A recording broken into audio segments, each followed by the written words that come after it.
అలాగే మిథునం తర్వాత వచ్చే రాశి కర్కాటక రాశి. ఈ కర్కాటక రాశికి పరాభవనామ సంవత్సరంలో ఏ విధమైనటువంటి ఫలితాంశం ఉన్నదో మనం ఒకసారి పరిశీలిస్తే ఇంతకుముందు చెప్పుకున్నట్టుగా 2 ఆదాయము 11 ఖర్చుగా ఉందండి. కర్కాటక రాశి వారికి 9వ స్థానంలో గురువు శని, అలాగే జన్మస్థానంలో గురువు. ఏ పని చేసినా నెరవేరుట, అంచనాకు మించినటువంటి ఆదాయం, నూతన వ్యాపారాలు ప్రారంభిస్తారు. అలాగే మంచి లాభాలు, గృహంలో మంచి వస్తువులు, ధనధాన్య లాభాలు కూడా కలుగుతాయి. శుభకార్యాలు చేసే అవకాశాలు, నూతన వస్తు ప్రాప్తి, అలాగే ఆభరణములు, వాహనములు కొనుగోలు చేస్తారు. నూనె, సిమెంటు, ఇనుము రంగాల వారికి విశేషించినటువంటి లాభం. అలాగే వచ్చేటువంటి సొమ్ము శీఘ్రంగా వస్తుంది.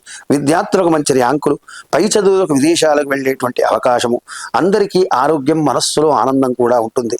అంతేకాకుండా అన్నదమ్ములతో, అక్క చెల్లెళ్లతో కూడి ఉంటారు. బంధుమిత్రుల కలయికతో ఇంటి యందు పండగ వాతావరణం కూడా ఏర్పరచుకుంటారు. ధనధాన్య లాభాలు, దాన ధర్మములు చేయుట, ఉద్యోగస్తులకు ఉద్యోగంలో ప్రమోషన్లు, విశేషమైనటువంటి స్థానచలనం, బదిలీ యందు లాభాలు కూడా జరుగుతాయి. అధికార సంపత్తులు కూడా కలుగుతాయి. ఏ విధమైన సమస్యలున్నా పాత సమస్యలన్నీ సమసిపోతూ మీకంటూ ఒక సానుభూతి వర్గాన్ని ఏర్పరచుకుంటారు. విజయాన్ని కూడా సాధిస్తారు. మంచివారితో స్నేహం చేసేటువంటి అవకాశము, ఉన్నంతలో విలాసమైనటువంటి జీవితాన్ని కూడా గడిపే అవకాశాలుంటాయి. అంతేకాకుండా ఉపయుక్తమైనటువంటి ప్రయాణాలు చేసి లాభం పొందుతారు. ఈ జన్మస్థానంలో గురువు వల్ల విద్యార్థులకు కొంచెం ర్యాంకుల కొరకు కష్టపడాల్సి వస్తుంది. ఆ ర్యాంకులు రాకపోయినా మళ్ళీ ప్రయత్నంలో మీకు విజయం సాధిస్తారు. అంతేకాకుండా ఆ గురువు యొక్క ప్రభావం వల్ల కోపం ఎక్కువ, వినోద కార్యాలకు ధనం ఖర్చు చేసే అవకాశాలని కొంచెం ఓర్పుగా మెదిలితే మీకు అన్ని సమస్యలు తీరిపోతాయి.